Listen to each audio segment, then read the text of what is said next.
মোবাইলের dial pad অ্যাপটি automatic update হয়েছে। আপডেট হয়ে যাওয়ার কারণে অনেক সেটিংস অপশন পরিবর্তন হয়েছে। এখন ডায়াল প্যাড অ্যাপ ব্যবহার করতেও অনেক বিরক্ত লাগছে।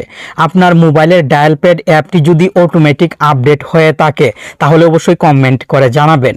আর এই নতুন ভার্সনের ডায়াল প্যাড অ্যাপ ব্যবহার করতে যদি ভালো না লাগে তাহলে কিভাবে আগের ভার্সনের ডায়াল প্যাড অ্যাপে ফিরে যাবেন চলুন দেখি। প্রথমে মোবাইলের ডায়াল প্যাড অ্যাপের আইকনের উপরে চাপ দিয়ে ধরবেন। আঙ্গুল দিয়ে চাপ দিয়ে ধরলে আই বাটন শো হবে। অ্যাপ ইনফো, আই বাটনের অ্যাপ ইনফো অপশনে চাপ দিবেন। স্টোরেজ ইউজেস অপশনে চাপ দিবেন। ক্লিয়ার ডেটা অপশনে চাপ দিয়ে ডিলেটে চাপ দিবেন। অ্যাপটি প্রথমে ক্লিয়ার ডেটা করবেন। ফোন ডায়ালার অ্যাপটি ক্লিয়ার ডেটা করে গুগল প্লে স্টোর অ্যাপটি ওপেন করবেন। মোবাইল থেকে প্লে স্টোর অ্যাপ ওপেন করে প্লে স্টোরের সার্চ বক্সে টাইপ করবেন ডায়াল প্যাড। ভিডিওতে কিন্তু লাইক করতে ভুলে গেছেন, কষ্ট করে লাইক করে দিন। আর আপনি ভিডিও দেখছেন, কমেন্ট না করলে বুঝতে পারবো না, কষ্ট করে কমেন্টও করবেন।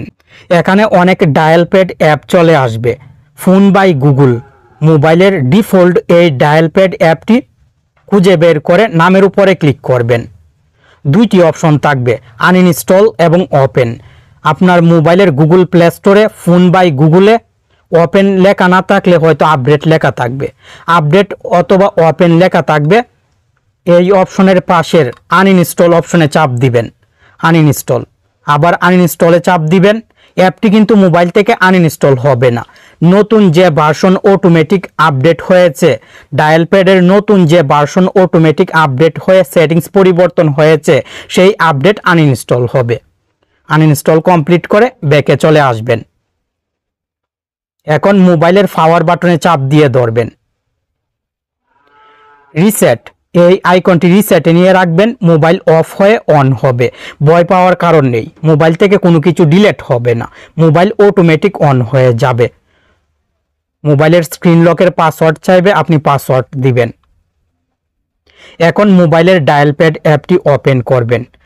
আগের ভার্সনের ডায়াল প্যাড অ্যাপ মোবাইলে ব্যবহার করতে পারবেন।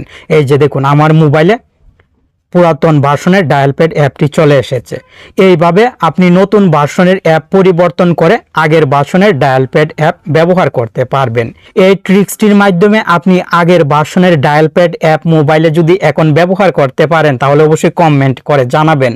অন্যরাও ভিডিওটি দেখে কাজটি করতে উৎসাহ পাবে।